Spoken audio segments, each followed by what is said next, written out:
Hello friends, and welcome to The Hanged Man in the Moon. If this is your first time here, welcome. Thank you for coming. I'm pleased to meet you. If you've been here before, thank you for returning. I'm truly honored. Friends, if you are a returning visitor, you probably have realized that I have started a new series on this channel. And it's a series I've titled 2 Layers of Practice. So what I've decided to do is lay one small spread, yes, only one. I realized after the first video, one is enough. And I will read that spread in 2 different ways. The first way I'll read it is the way I coach my students who are learning tarot. The second way I will read the spread is in a more esoteric way, in associations that I have rediscovered for myself, that I have explained in a different series called Walking the Lines of Origins to Deeper Strata. Yeah, and if you want to go see those videos that explain what I'm doing and why I'm doing it, they're on the channel. And I'll try to remember to put a card up here so you can hop on over and watch at least the introduction to that series, if you're interested. Because I'm not using the associations of the Golden Dawn. Just full disclosure, okay? So friends, what I've done is I have chosen my decks. I have actually 3 decks. I've got one deck called the Morning Calm Oracle, which was created by a wonderful Korean-American shaman creator. And I pull one card from that deck, answering the question, how can we live more intentionally in the coming week? And then I look at that card, and from that card, I develop a more specific or a more focused question, which I answer with 3 tarot cards. And for this lunar cycle, I've decided to not use a positional spread, but rather lay 3 cards and see how the cards want to be read. Yes, because there are several ways of reading cards, right? You can lay them in a positional spread, for example, past, present, future, situation, challenge, advice. There's a plethora of spreads possible for 3 cards. You can also lay them as a story and see what the cards are showing you. Yes? So that each card is not responding to a specific prompt, but rather they're all in communication with each other. And there's another way of laying the cards where you don't choose the number in advance, but rather just lay the cards and see where it feels like they want to stop. Yeah? I've decided to go with the story. I've chosen 3 cards, I will lay them down, and the cards will speak to us. Does that make sense? So I've done that. But I've also pulled in a 3rd deck just for the fun of comparison. Why? Because the tarot deck I am focusing on for this lunar cycle is the Beautiful Korea Tarot, which is a beautiful tarot which was created here in South Korea. But it's difficult to find. The Oracle deck, I will have a link to that in the description box. The Beautiful Korea Tarot is only sold on Korean bookstore sites, and I've only really found one that I can really trust will have it in stock. And if you don't speak Korean, it might be difficult to order. So if you do want that deck and you do want help ordering that deck, I am here to help you. Let me know either in the comments or find me on other social media. Shoot me an email to thehangedmaninthemoon@gmail.com. Any way you want to reach out to me, I can help you get that deck. I've helped several people get that deck. But because that deck is difficult to find, I have another deck that is actually the origin of the Beautiful Korea Tarot. Yes, it's called the Tarot of the Old Path. So the creator of the Beautiful Korea Tarot very clearly used the Tarot of the Old Path as its reference to create the Beautiful Korea Tarot. So, because the Tarot of the Old Path is readily available on all major bookstore sites, I'll have an Amazon link in the description box below if you want to get it, but you can get it somewhere else. And I want to put both of them up there so that we can briefly compare the cards from those two decks, because there are differences, and there are interesting differences. Do you understand? I think you do. I'm sure you do. You're smart. You're smarter than me, I'm sure. So, you understand. So what are we going to do? First, I'm going to say thank you. Thank you for doing all the things that you do. Thank you for joining us on this journey of the reading this week. Thank you for hitting the thumbs up button and for subscribing to the channel and hitting that alarm bell so you get notifications. All those things that you do help other people find us, and our community grows because of you. So thank you. Also, those of you who comment in the description box, in the comment section, are also a blessing. I love hearing from you. So thank you for doing that as well. Friends, are you excited? I'm excited. This is going to be an interesting spread. What I will do now is I will show you the spread that I laid. Then I will show you a shot of the beautiful Korea Tarot and the Tarot of the Old Path so you can quickly get a visual sense of the similarities and differences. And then we will dive in and read these cards together. Are you all ready?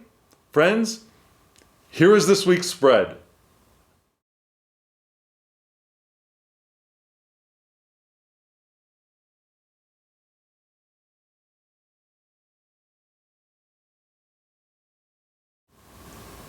I think these are beautiful decks. And I think these decks work very well together.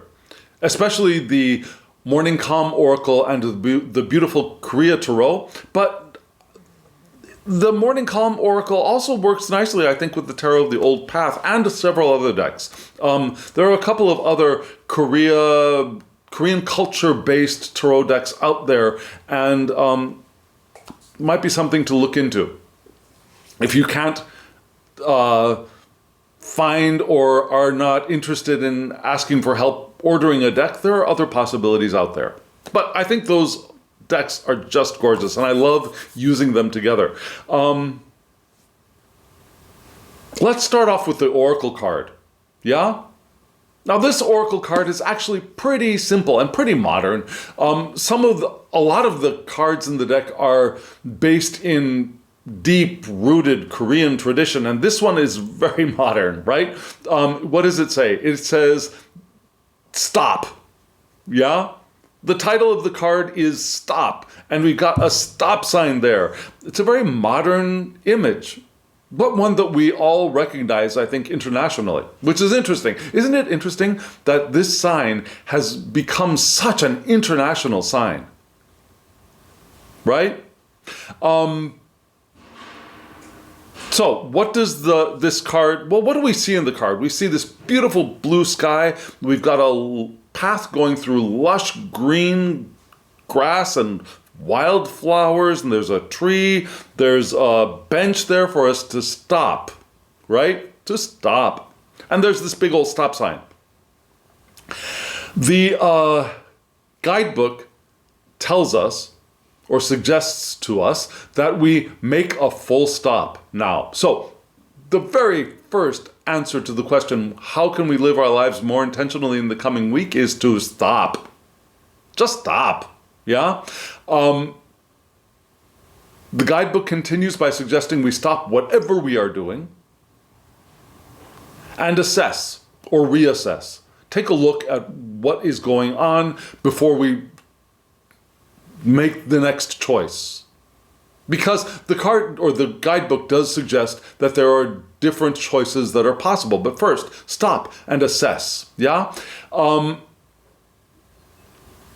It could call for a change in direction. We might need to go in a different way. It could call for a time of rest, to recuperate, to get our second wind, perhaps. Or it could suggest just an end. Yeah, just stop. No more can be done.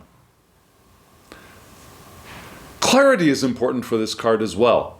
Now, the clarity to see our next steps. That's the real purpose of making this stop. So, the next steps to our journey will only arrive if we stop and assess the situation as it is now. It may also be time to end, to finish, to quit whatever it is that we're engaged in at the moment. Yeah, because it is no longer serving us. That's a possibility. Yeah? So I see this card asking us to stop, sit down, take a look around. Where am I going? Is there a different path that would be more beneficial? Do I need to get a little more energy before I start moving forward? If I do start moving forward with whatever it is we're engaged in, do I stay on the same path or do I shift off to a different path? Of course, this card doesn't really give us or show us that option of a different path, but there is another option available. I guess we could walk through the grass, right? Or has this journey reached an end and it's time to go find something else? So the question I decided to pull out of this card is what should we stop, whether it is a full stop or a pause, to assess? Now, what should we stop, whether it's a full stop or a pause, in order for us to assess? Yes? So, asked that question, shuffled the tarot cards, and I laid this 3-card spread. Now here you see the comparison between the Beautiful Korea Tarot and the Tarot of the Old Path. The Tarot of the Old Path is the one on the bottom, the Beautiful Korea Tarot is the one on the top. And you can see, I think, the similarities, but there are also differences. When you look at, let's look at the Six of Swords first. Yeah? In the Beautiful Korea Tarot, we've got a very Rider-Waite Smith adjacent image, right? We don't have the ferryman, we don't have the 2 people sitting down in the boat, but we do have a boat with the swords going through water towards an island. We see a potential destination there, right? But instead of a ferryman and the 2 people sitting, we've got one Korean socially high-level person standing in this boat. We have no idea whether this boat is moving of its own accord or there is someone behind pushing the boat. We don't know. In the Tarot of the Old Path, we've got a very Arthurian-looking image to me. Yeah? You see the guy, he's not on a boat, but he's walking over water with stepping stones. And he's holding 2 swords in his hand. Oh, I didn't mention that the figure in the Beautiful Korea Tarot is holding a sword. Now, there are 5 stuck in the boat, and the figure on the boat is holding one of his swords, has one of his mind ideas in hand, right? In the Old Path, the Tarot of the Old Path, the figure walking over the stones has 2 swords in their hands. So they have 2 ideas, a little bit echoing the 2 of Swords, perhaps.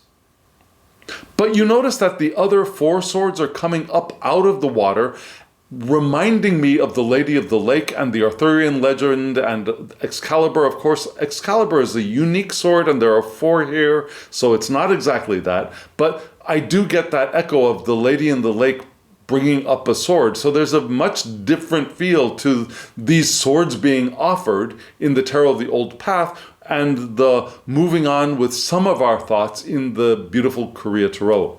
Yes? And the one in the Beautiful Korea Tarot seems more like the Smith-Waite cards. Do you agree? Now, let's look at the 2 Hermit cards. They're also fairly simple. I mean, similar. Similar.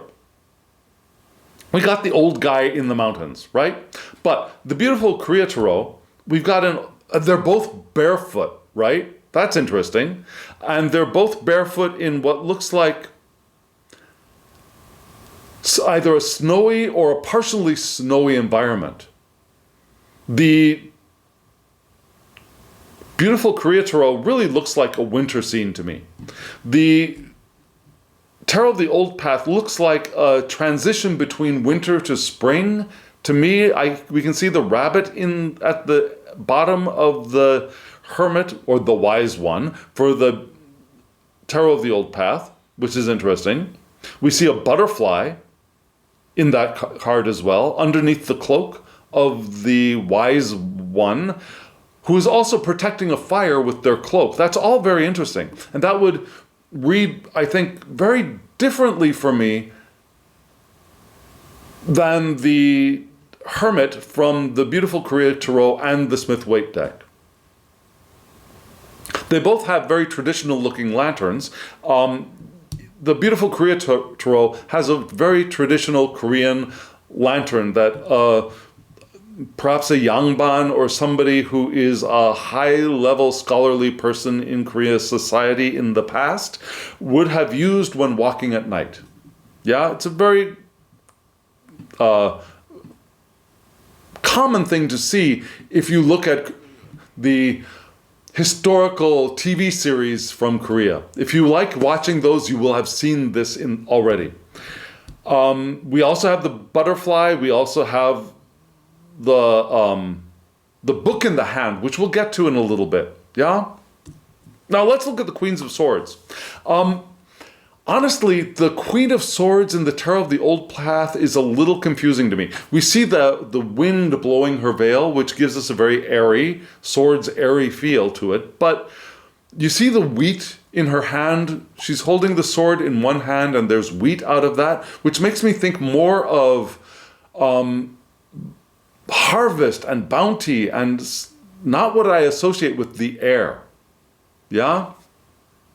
When we think of the Queen of Swords in the Rider-Waite Smith deck, the Smith-Waite deck, we see butterflies on her throne, right? We see the clouds. We don't see wheat. So it's interesting that they chose to put wheat in that card, and I'm not sure exactly how I would read that if I were only reading the Tarot of the Old Path. Now, the Queen in the beautiful Korea Tarot is also wearing that yellowish color, which is nice. We see flowers behind her. We've got a very regal figure in a traditionally Korean way, a very queenly figure. Both of them are beautiful. They're both looking the same direction. But honestly, the card from the beautiful Korea Tarot is easier to read for me along with my expectations for this card. Right? I would have to adjust my ways of interpreting the Queen of Swords a little bit for the Tarot of the Old Path. Does that make sense? Okay, friends, let's dive into the beautiful Korea Tarot. So here's just that set of 3 cards. What does this tell us? First, when we see 3 cards that we have not assigned positions to, we want to decide what direction we're going to read them in, right? We can read them left to right. We can read them right to left. We can read the center branching out to the 2 cards on the sides. Or we could read the 2 cards in the sides merging into one at the center.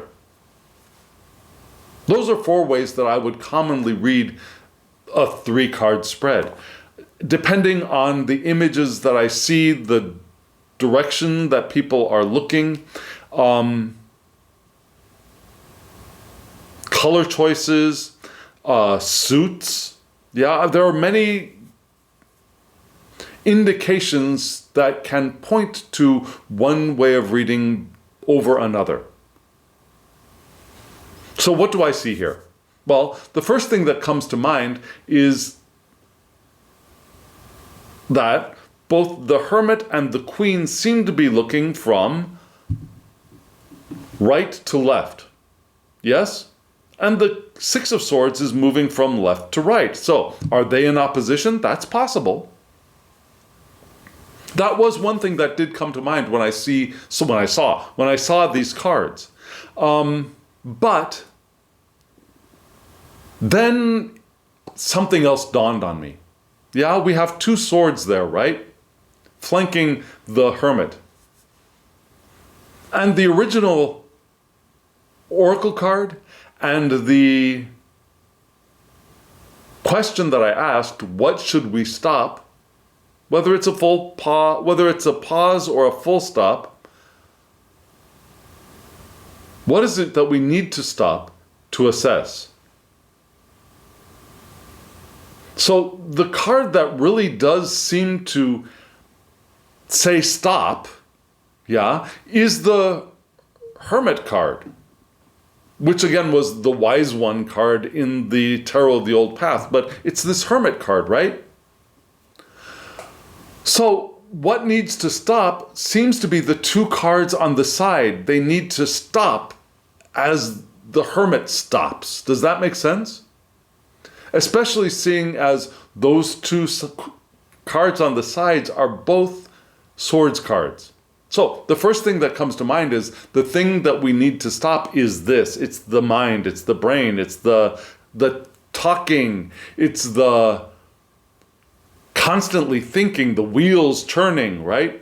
The things to stop are not actions, they're not passions, they're not our emotions, it's the brain, the mind. Yes?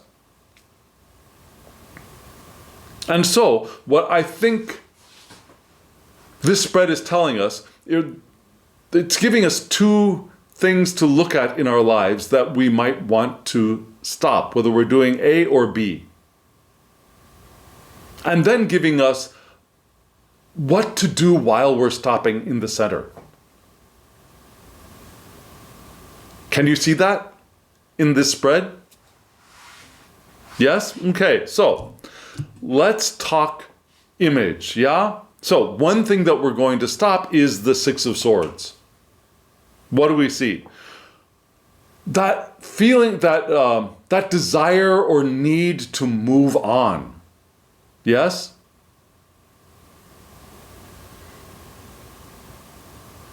Running away, moving away, taking our thoughts with us, but escaping. Now, in a different context, that's a very, very good thing. That's something, now, I wouldn't exactly choose the word escaping in that case, but rather moving on, heading out to, on a journey to a new set of possibilities and potential. Yeah, leaving the old behind and moving on to the new. But because it's something that we want to stop, I think we want to look at the more negative side of this, which is maybe running away, trying to escape, taking our toys and leaving. Our mental toys, yes? And we see, it's not like we don't know where we're going. We see a destination in front of us, that island. It looks like we know where we think we want to go, but stop. It's time to stop running and assess. What am I really running from? What am I really running to? Is what I'm running to really better than where I'm coming from? And was leaving the correct choice? Sometimes some of us run away out of habit. Because we start feeling a little bit uncomfortable, we start thinking, oh, this isn't right, this isn't good for me. Now, I'm not talking about abusive situations or times in which we are in physical, emotional, mental danger. I'm not talking about any of that. Some of us run away from success. Some of us run away from love. I mean, really, real love, not abusive love, not codependency, but love. We start getting really, really close to somebody, and it's like, no, and we dash off. If that's not you, maybe you don't understand that, but a lot of people do that. Yeah, maybe the job gets a little bit complicated, and we have to learn or change or do something, and no, I'm off. Yeah, or we start getting bored and we take off, not really pausing to think of why am I bored here, right? Not thinking, what could I be learning here so that I'm ready when it is time to move on? Yes? So, if we are in the process of running away, dashing off, stop. Assess. Is this really the right decision? Am I doing it out of habit? Am I doing it because this is what I always do? Or is there a real reason to move on? Because, one, what we see in front is really, we've done the investigation, we've assessed, and that is really where I wanted to go all along. Or the place I'm leaving really is not good for me. One of those two, if one of those two is correct, then yes, it may be time to continue going. Maybe the journey might take us on the scenic route instead of the direct route, but we might want to choose routes to get from here to there, but maybe it's okay, but we need to assess. Does that make sense? Now let's look at this queen, yeah? What do we see here? We've got a very queenly queen, so we are the masters of our own thoughts in this side, which sounds like a good thing. The way I teach my tarot trainees to read the courts is by element.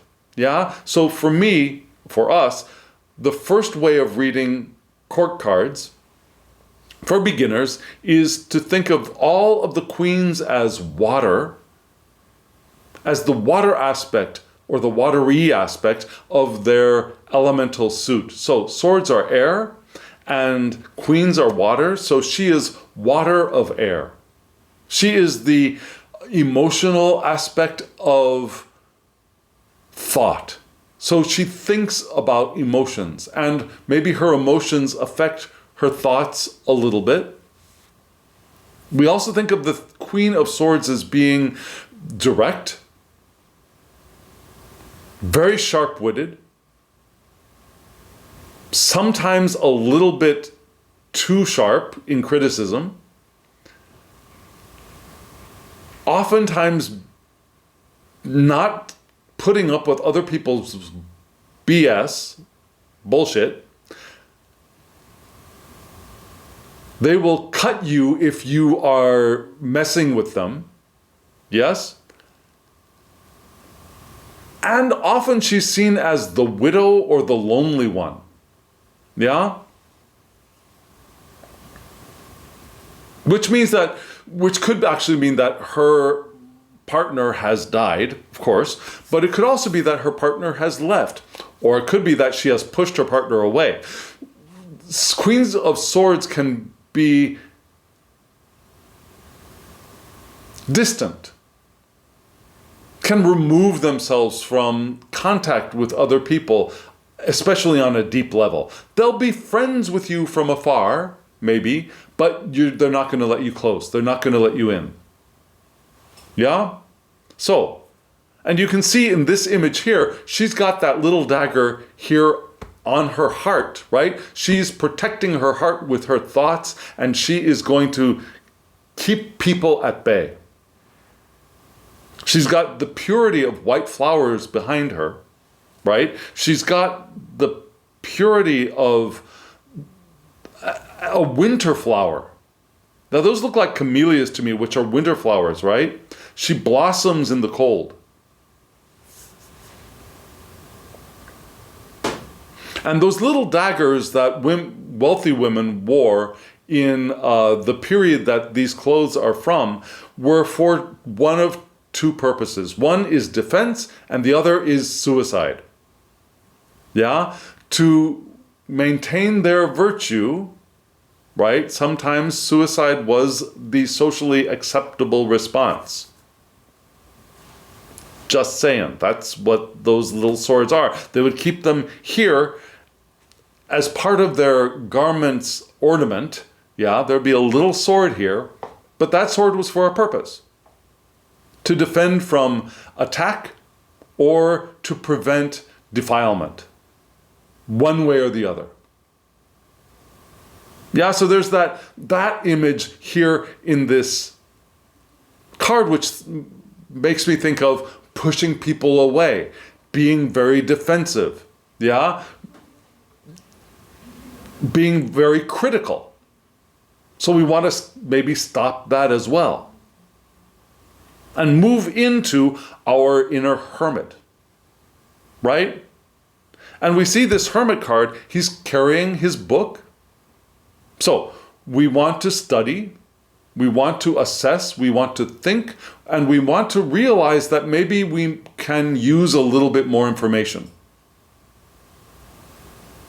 Because we're walking through an environment that is not as well lit as we perhaps think it is. There's more to learn, there's more to understand, both about ourselves and about the environment around us. We also see that instead of a butterfly, to me it looks like a moth following the hermit here, right? So we know we've got spirit at our backs, which is great. That's great reinforcement, I think, for us. We can remember we have spirit at our back. As we traverse this terrain that is not exactly clear and is cold, and maybe we feel like we're barefoot in the cold, and maybe it's uncomfortable. But we can learn and we can find our way. We have the light available to us. We're not blind. We have the light available to us. We have things to learn. If we take the time to stop and assess. Does that make sense? It seems like a really good reading. And it seems like a really good reading for all of us now, because I think all of us now, our minds are perhaps racing because of world events and other things in our lives.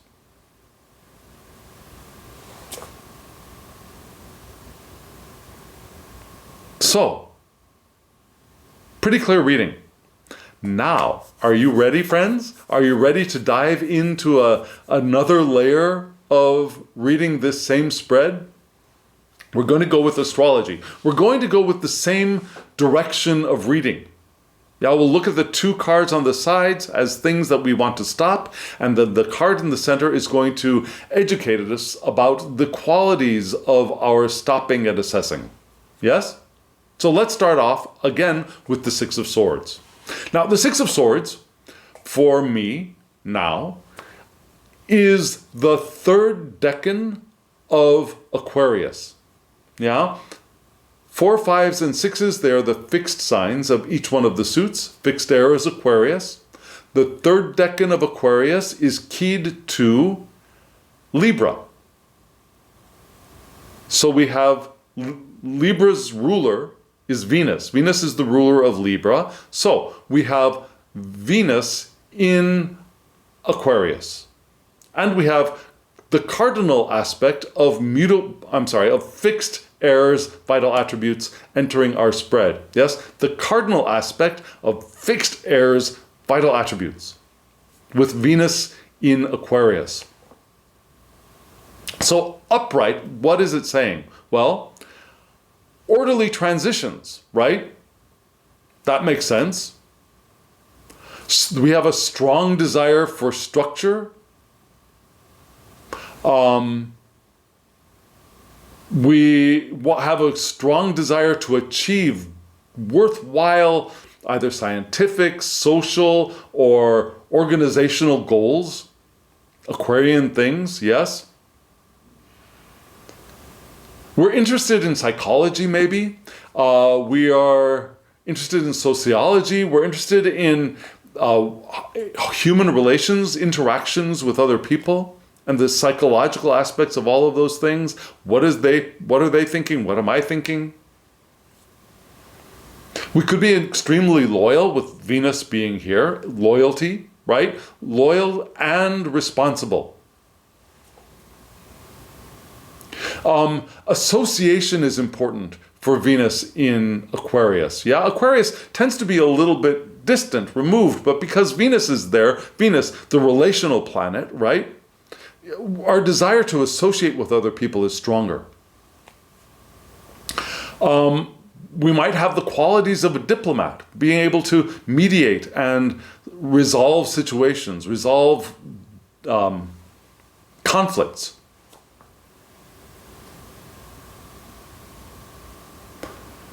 There's a genius to us, too, that may look like eccentricity to other people. And we might be highly nervous, yeah? Our nerves could be up on edge. Now, all of those, except for the highly nervous part, and maybe the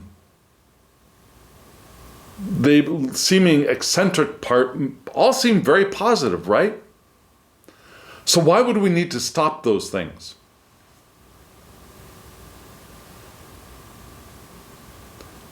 Maybe it's because we're trying too hard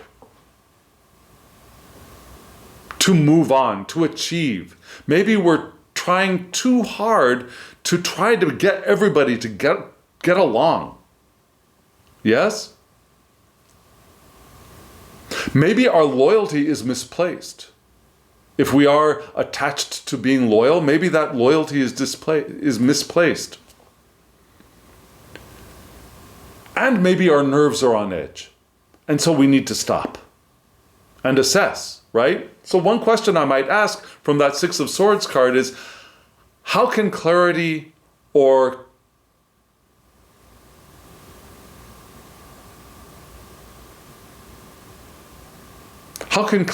coherence be restored?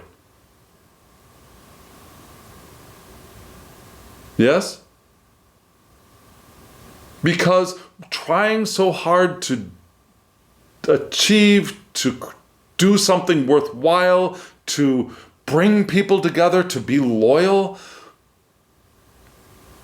may have caused us to lose clarity or to lose our coherence within ourselves.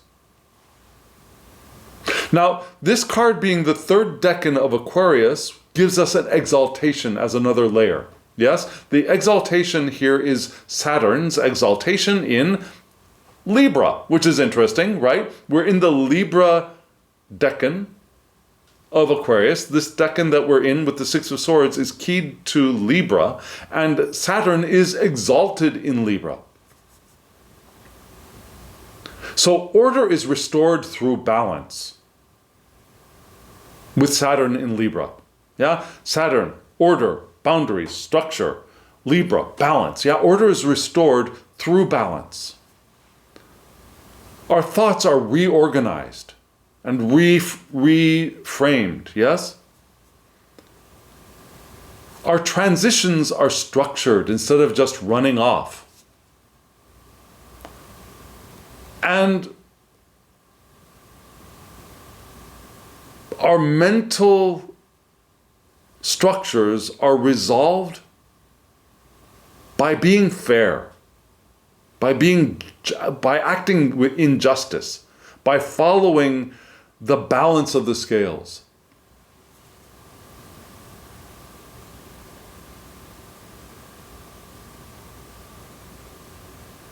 So if these very, very positive attributes are things to be stopped, why?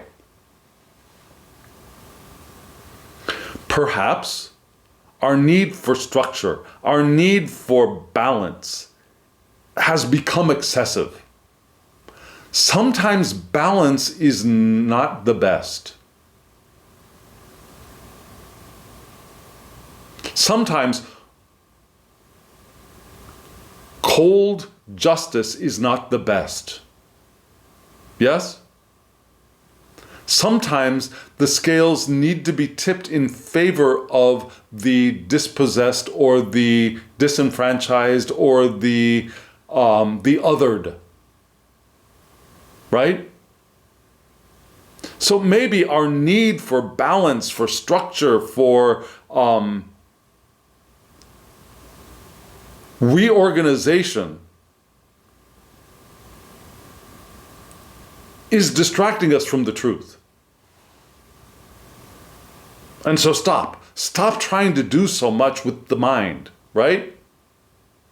Now let's hop on over to the Queen, yeah? Because in my new rediscovered reassociations, the queens for me, and it's honestly partially because of this Queen of Swords, which is one of my favorite cards in the tarot deck. In the past, I've read the Queen of Swords as Libra. But to me, the Queen of Swords is really Aquarius. To me. And I'm not saying everybody else is wrong and I'm right. But to me, I see, rather than that relational quality of Libra, which is the domicile of Venus in the Queen of Swords, I see her as being Aquarius ruled by Saturn. That clarity, that sharpness, that I'll cut a bitch. you mess with me. Yeah? But she'll be friendly, she'll be nice, but you're not going to get close because she is distant and her mind is on these very important future things with structure and the boundaries of Saturn, right? We need to make the just society. Yeah? But queens for me also embody Venus. So we have Venus and Saturn in Aquarius, which very interestingly echoes Venus in Aquarius with the Six of Swords. And I swear to goodness, I did not plan this out. This is the way the cards landed, and it works. Right? The Queen of Swords for me is Venus with Saturn in Aquarius, which is what? What are we stopping? Reality checks. Yeah? Reality checks in our relationships. Seeing others for who they are. Now that seems like a really important thing to do, right? They have a timeless and manifest, minimalist style. A timeless and minimalist style to their lives, right? They look for high quality things that are durable so they don't have to, once they get their environment the way they think looks good and clean and sharp, they don't have to change it. It will last until they die, if it would be the optimal situation. Yeah? And they have emotional armor and aloofness. And I think particularly that aspect of the Queen of Swords is what we're asked to stop. We want to stop being so aloof, perhaps, being so emotionally removed. We want to let Venus emerge from the boundaries of Saturn in the Queen of Swords. Instead of constantly checking the partner, or whoever it is, whether it's a lover, a child, a business associate, a friend, instead of constantly checking, maybe we're asked to consider accepting more. Yeah? Rather than criticizing and judging. Because that's the next step, right? We do reality checks, we say that we see others for who they really are. That's what's going on in our heads. Is that really what we're seeing? I mean, is that really who they are? Are we seeing our projection of what we think that they are, or are we seeing our projections of ourselves? Or are we discovering who they are? Are we letting them blossom as who they are? Do you see and feel that difference? So that card in the center, the Hermit, gives us another layer of how do we stop? What qualities do we want to embody? So for me, the Hermit now is associated with, so it's associated with the Hebrew letter Tet. That Tet, which kind of looks like a little bit like a U to me. And because it's associated with Tet, it's associated with the sign of Leo. Yes? Which is what? Leo is fixed fire. Ruled by the sun. So we have fixed fire's vital attributes entering our pause and our stop, which, being a fixed sign, lends itself to stopping, right? Pausing. Burning in situ, yeah? Burning where we are. It's a sign of leadership, of strength and power. And I think especially strength and inner power is what is called for us now. The Hebrew letter Tet is a symbol for things like a basket. Like I said, it's shaped a little bit like a U, so it's the symbol of a basket. Also a womb, an interesting place to pause, right? For new life to be born from that.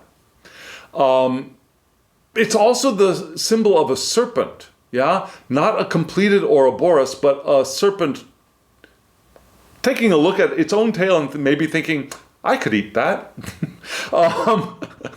So the next step would be the Ouroboros, right? It's a possibility of good or evil. There's concealed potential in the Hebrew letter Tet. And being the number 9, it is the number of truth. So we pause for truth, for our own inner strength and our power. We pause in the womb of the now, yeah? So that we can perhaps be reborn. New life can spring forth from where we are now. And if you remember the Thoth tarot of the hermit, yeah, the hermit is looking through reeds, holding a star lantern, a lantern that with a star for a light, and outside of the reeds there is the cosmic egg wrapped around by a serpent. So for me, that Tet symbol of the serpent matches up very nicely for the hermit with me. Now, because it is the 9th card, it could also be associated with the rune Hagalaz, which is what? Hagalaz is the letter which is associated with symbols such as the destructive or unpredictable forces of nature. Yeah, Hagalaz looks like an H with instead of a straight perpendicular crossbar, it has a slanted crossbar. Not exactly an N, but a slanted crossbar. It's the letter for the forces of nature and the unconscious as well. It's the letter for perfect inner harmony, which works beautifully for the hermit, right? Perfect inner harmony, the unconscious in an environment that is unpredictable. Yes? Okay, so because we're associating the hermit with strength and we're looking at the Hebrew understandings of these signs, Leo is associated with things like strength and kingship in Hebrew astrology. Royalty, power, authority, and glory. Okay, maybe we can find these things once we've stopped and we've reassessed. Look, that's a little bit of a high bar, but maybe. The element of fire is also associated with Leo, and you can see the fire inside the lantern for the hermit there. So this fire can either be the shining forth of light, love, protection, Now we build fires in the wilderness to protect ourselves from wild beasts in the night, right? Or it could be an all-consuming fire of judgment and destruction. So, as we make this pause, we gotta be careful. How are we using our fire? Are we doing full earth scorching, or are we using our light to shine forth in truth, in clarity, in love, in protection? Are we using our fire negatively or positively? That's a good thing to be considering now as we pause. It's conquest over evil as well, yeah?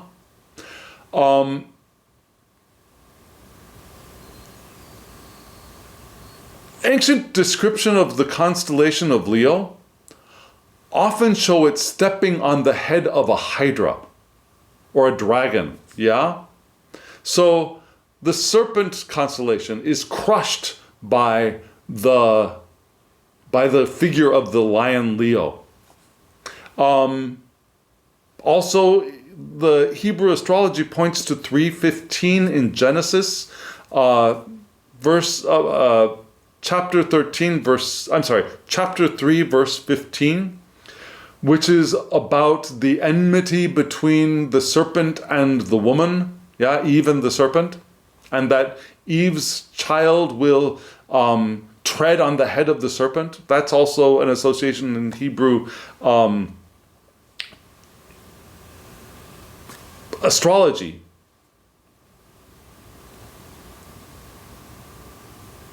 But when we think of the serpent in this context, we're not thinking of the serpent as the serpent of wisdom in the extra Hebraic traditions, but rather the serpent of the tempter, the evil one, the crawling on the ground, has no legs and eats dirt all the time. Yeah? So, our ability to protect ourselves from the creepy crawlies in the world is part of that association. And let that go if that is uncomfortable for you. I think the most important part is in the pause, in the stopping. We want to rediscover our inner fire, the light that shines forth from the unconscious and lights the unconscious and shines forth into the world so that we can see clearly with love, protecting those that we love. As opposed to doing things like judging and, are you really who you say you are? And no, I've got to run away. We want to pause and stop and assess, find our inner power, find our inner strength, find our kingship, which will give us the clarity to see what the next step is. Do we continue on the same path? Do we veer off and keep moving forward but in a different direction? Or do we completely stop and start something completely different? Do we go back? I think that's another choice. We may realize that maybe I ran away too quickly. Yeah, again, we're not running back to abusive circumstances. That's not what I'm saying, but we're talking about those habitual runners away. Yeah, the runners. Maybe it's time we got to go back, if that's us. Or there are other possibilities, but stopping, assessing, finding clarity is important for us in this coming week. Yes? And let people in. And stop running away. Stop needing perfection. Stop analyzing too much. Analysis is not the same as clarity. Right? So these are all things to remember for this next coming week, and I hope that makes sense. If it does, let me know in the comments below. If it does not, let me know in the comments below. I would love to hear from you. So friends, thank you. Thank you for joining me on these 2 layers of reading. And now, as always, I wish you love, joy, well-being, and pure awareness. Thank you.